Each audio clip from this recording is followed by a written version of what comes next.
स्वागत है आपका खुद के YouTube चैनल पर जिसका नाम है कश्यप जी का तहलका। तो ज़्यादा देर ना करते हुए शुरू करते हैं आज की कहानी जिसका नाम है भूतों की बारात। तो हो जाओ तैयार डर की गहराइयों में खो जाने के लिए। जय श्री राम। मेरा नाम विजय है। मैं मुरादाबाद के पास एक छोटे से गांव में रहता हूं। मैं शादियों पार्टियों में हलवाई का काम करता हूं। सर्दियों का मौसम शुरू हो गया था और शादियों का सीज़न भी। मैं अपने साथी राम सिंह से बोला, चलो इस बार काम ठीक समय पर मिलने लगा है। सब कुछ सही चल रहा था उस खौफनाक घटना से पहले। मुझे उस जगह हलवाई के काम के लिए काफ़ी दूर जाना था, पर चिंता इस बात की थी उस दिन मेरे पास 3 जगह का काम था। तीनों जगह आपस में काफ़ी दूर थी। मैंने सोचा कोई नहीं, जल्दी जल्दी मेन काम निपटा कर दूसरे काम पर चला जाऊंगा और अपनी लेबर को पहले ही सब कुछ समझा दूंगा कैसे क्या क्या करना है। वैसे मैंने पहले एक दिन में 4-5 हलवाई के काम ठीक समय पर पूरे कर दिए थे। काम का समय आ गया। पहला काम ठीक ठाक करने के बाद मैं राम सिंह से बोला, अब तू यहाँ संभाल ले, मैं दूसरे काम पे जा रहा हूँ। उसे भी काम का अच्छा तजुर्बा था। उसने कहा ठीक है, मैं यहाँ संभाल लूँगा। मैंने साइकिल उठाई और दूसरे काम पर चल पड़ा। वो जगह थोड़ी दूर थी पर मैं टाइम से पहुंच गया और वहां का काम देखा तो काफ़ी कमी थी। मैं जल्दी जल्दी काम करवाने लगा। कुछ समय बाद काम अपने हाथ में था। मैंने कारीगर को काम समझा दिया और तीसरे काम पर जाने लगा।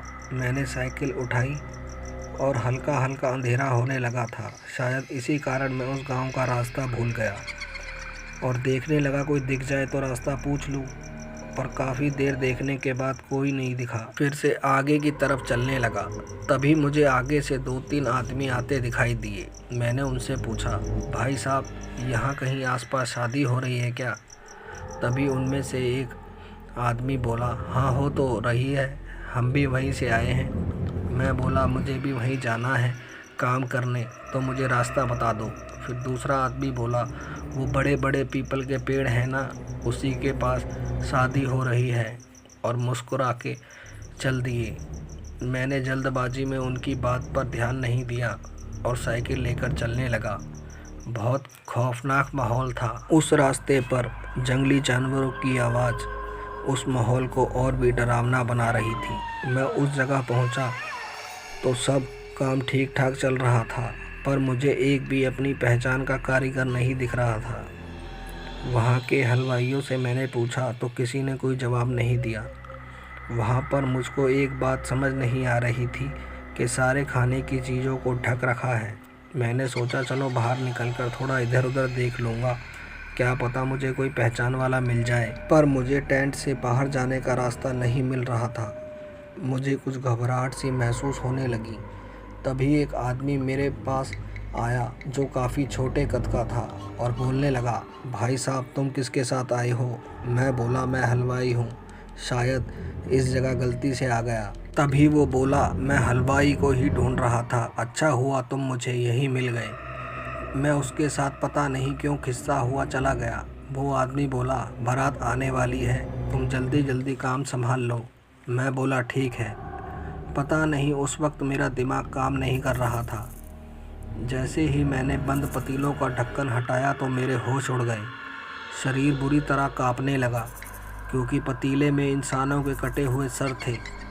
मैं भागता हुआ उसी आदमी के पास पहुंचा और डरते डरते उसे सारी बात बताई। वो मुझे फिर से पतीलों के पास लेकर आ गया और मुझसे बोला, दिखाओ कहाँ है कटे हुए इंसान के सर। मैंने डरते डरते नज़र उस तरफ घुमाई तो पतीले में गुलाब जामुन भरे पड़े थे। मैं चौंक गया, ऐसा कैसे हो सकता है? तभी वो ही आदमी बोला, जल्दी जल्दी काम सेट कर लो, बारात आ रही होगी। मैं काम करने लगा, पर एक बात डरा रही थी क्योंकि मेरे अलावा भी कई लोग थे वहाँ पर किसी तरह की कोई आवाज़ नहीं आ रही थी। चारों तरफ से बस जंगली जानवरों की आवाज़ आ रही थी जो मेरा डर और ज़्यादा बढ़ा रही थी। तभी मैंने सारे पतीले के ढक्कन खोले तो उसमें तरह तरह की बढ़िया मिठाइयाँ, तरह तरह की सब्जियाँ और भी बहुत कुछ था।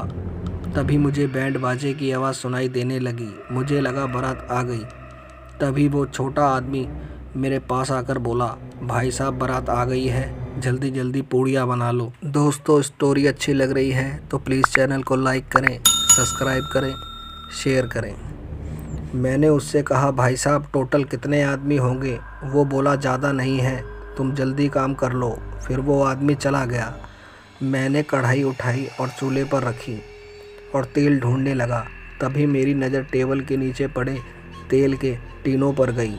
मैंने एक तेल का टीन उठाया और उसे जैसे ही कढ़ाई में डालने लगा तो मेरे हाथों से टीन छूट गया। मैं डर के मारे बुरी तरह काँप रहा था क्योंकि टीन में तेल की जगह खून था। मैं डरते डरते उस छोटे आदमी के पास पहुंचा तो वहां का नज़ारा देख मेरे होश उड़ गए। कलेजा हलक में आ गया क्योंकि वहां सभी लोगों के चेहरे बदल गए थे। किसी का सर नहीं था तो किसी का पूरा शरीर ही कटा फटा था। इतना खौफनाक मंजर देख मैं बेहोश हो गया। जब मेरी आंखें खुली तो सुबह हो चुकी थी। मैं इधर उधर देखने लगा तो डर के मारे मेरे हाथ पैर कांपने लगे क्योंकि वहाँ शमशान घाट था। मैं वहाँ से चलकर अपने घर पहुँचा और सबको अपने साथ घटी सारी घटना को बताया। सभी लोग डर गए। बस दोस्तों, कहानी में इतना ही। स्टोरी अच्छी लगी हो तो प्लीज़ चैनल को लाइक करें, सब्सक्राइब करें, शेयर करें। जय श्री राम, जय हिंद, जय भारत।